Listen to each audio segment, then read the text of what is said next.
ইমাম জাওজি আলাইহি রাহমাত তিনি বর্ণনা করেন হযরত ওমর ইবনুল খাত্তাব ফারুক আযম রাদিয়াল্লাহু তাআলা তিনি এমন কঠিন উসুলের মানুষ ছিলেন। উসুল আর মহাব্বত দুই বিষয়। উসুল হলো যেটা বলেছি সেটাই, মহাব্বত হলো থাক ছাড় দিয়ে। ঠিক না?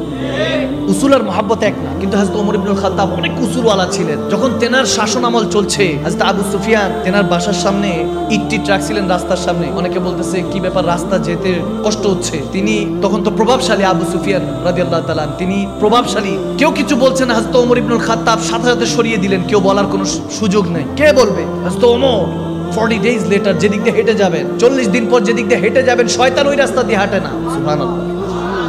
ওনার কি ভিন গ্রহ থেকে এসেছেন না এই দুনিয়ার মানুষ ছিলেন? এই দুনিয়ার মানুষ না, তো সমস্যা কি? তেনার পারলে আপনার কি সমস্যা? তেনারও নবীর উম্মত, আমরাও তো নবীর উম্মত, ঠিক না? পার্থক্য হলো তেনারা নবীকে দেখে সাহাবা হয়েছেন, আমরা নবীকে না দেখে পাগল প্রেমিক হয়েছি, ঠিক না?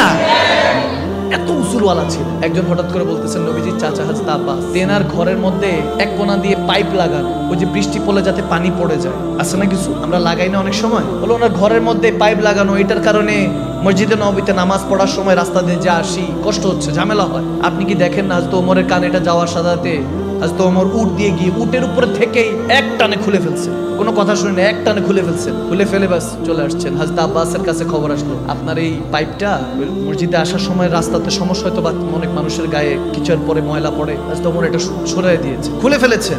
হযরত আব্বাস মুস্কি হাসি দিলেন। আচ্ছা আচ্ছা।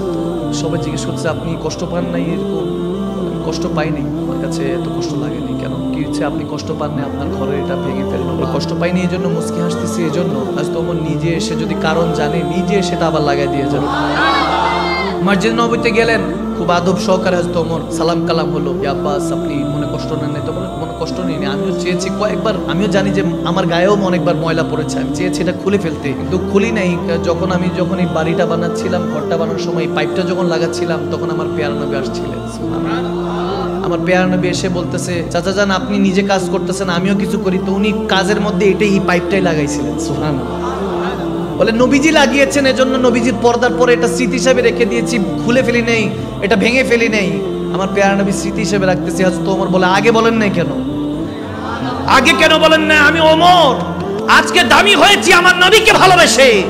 আমি তো সেই ওমর যখন আমার বাবা খাত্তাব একসাথে 7-8টা উটকে এক লাইনে দাঁড় করানোর জন্য বলতেন, আমি পারতাম না, বুঝতাম না, আমার গায়ে ব্যাট মারতেন, আঘাত করতেন।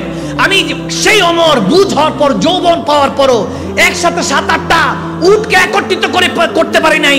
এটা তো আমার নবীর সাদকা, যা আজকে সারা পৃথিবী আমি কন্ট্রোল করি। সুবহানাল্লাহ। আজকে সারা পৃথিবী আমি ওমরকে সম্মান করে, তাজিম করে আমার নবীর সাদকা। সেই নবীকে ভালোবাসে, দৌড়ায় গিয়ে ওই পাইপটা লাগাই দিচ্ছেন। সুবহানাল্লাহ বলেন না? নবীকে ভালোবাসতে হবে, সিদ্দিক আকবরের মতো, ফারুক আজমের মতো, ওসমান গনির মতো। আমি হযরত ওমরের কথা প্রায় সময় মাহফিলে এজন্য বেশি বলি, কারণ ওনার লাইফ স্টাইলটা, ওনার চলাফেরাটা আমার খুব পছন্দ হয়। জীবনে কাউকে তোয়াজ করে চলতেন না, কাউকে ভয় করে চলতেন না। হযরত ওমর একজনকে ভয় করতেন, তিনি কে? আওয়াজ দেন, তিনি কে? আপনি তো কত কিছুরে ভয় পান, টাকারে ভয় পান, জিনরে ভয় পান, কুত্তা দৌড়াইলে এটারে ভয় পান। হায় হায় বান্দা, যারে দেখলে তারই ভয় পান। আইসা যদি দাঁড়ায় আছেন, আসতে যাইতেছেন, পাশাতে ভোগ করে উঠলে তাও ধরার। এই হলো আপনার ঈমান। আল হক মুরুনা, একটু হক কথাগুলি একটু তিতা হয় আর কি। আপনি যদি বলেন না হুজুর কাউকে ভয় পাই না, আজকে থেকে শুধু একজনকে ভয় পাবো, তিনি কে? পাওয়া যাবে তো ইনশাআল্লাহ বান্দা। হযরত ওমর রাদিয়াল্লাহু তাআলা একদিন ঘরের মধ্যে বসে হিসাব নিকাশ করতেছেন, কেউ ঘরে ঢুকতে পারবে না। ওনার ছেলে আব্দুল ইবনে ওমর তিনিও বাইরে দাঁড়িয়ে আছেন, ওয়েট করছেন বাবা যখন ডাক দিবে তখন। কিন্তু হঠাৎ করে ইমামে হুসাইন আসলেন। সুবহানাল্লাহ। দেখতেছেন আব্দুল ইবনে ওমর দাঁড়িয়ে আছে। কি ভাই আপনি দাঁড়িয়ে আছেন? বলে বাবা তিনি ভিতরে কাজে ব্যস্ত। তো ইমাম হুসাইন বলেন যে ঠিক আছে, আমার নবীর নওয়াসা, জান্নাতে যুবকদের আওয়াজ দেন। কে? তো জান্নাতে মানবেন, দুনিয়াতে মানবেন না? আওয়াজ দেন, মানবেন না? জান্নাতে জেনাদের সাথে থাকবেন, দুনিয়াতে তাজকিরা, তেনাদের আলোচনা বেশি করতে হবে, ঠিক না? যুবকদেরকে হোসাইন, ইমাম হাসান হোসেনকে আইডল বানাতে হবে। বয়স্ক যারা আছেন মুরব্বী, তেনাদেরকে আবু বকর, ওমর, ওসমান, হায়দার, মাওলা আলীর মতো তেনাদেরকে আইডল বানাতে হবে। মা বোনদেরকে খাতুনের জান্নাত মা ফাতেমাতুজ জাহরা, খাদিজাতুল কুবরা এবং মা আয়েশা সিদ্দিকার মতো আইডল খুঁজতে হবে, ঠিক না? তখন জমিন আবাদ হবে, তখন এই নয় নকশা চেঞ্জ হয়ে যাবে। যখন ইমামে হুসাইন জানতে পারলেন হযরত ওমর ব্যস্ত আছেন, বিজি, বলছে ঠিক আছে জোহরের নামাজের সময় মসজিদে নববীতে দেখা করে নিব। হযরত ওমর কাছ থেকে ফারেক হওয়ার পরে তেনার ছেলেকে বলতেছে, আব্দুল্লাহ কে কি কাজ, কি সমস্যা, কেউ এসেছিল? বলে ইমামে হোসেন আসছিল। বলছে বলো নাই কেন আমাকে? বলো নাই কেন? বলে আপনি কাজে মাসরুফ ছিলেন, ব্যস্ত ছিলেন, তিনি দৌড়ায় গেলেন।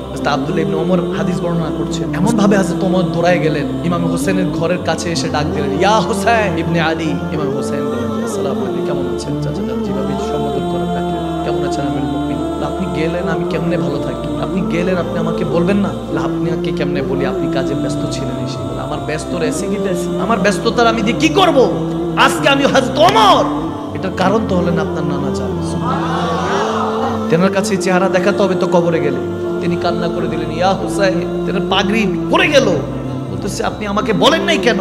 ইমাম হুসাইন বলছেন, সমস্যা নেই, আপনি কেন এসেছেন কষ্ট করে? আজিজিয়া ইনকিসার আদব দেখেন, খৌফ দেখেন, ফাত্তাকুল্লাহ মাস্তাতাতুম। আমি সবসময় বলি, রূহ দিয়ে জিসম দিয়ে আল্লাহকে ভয় করতে হবে।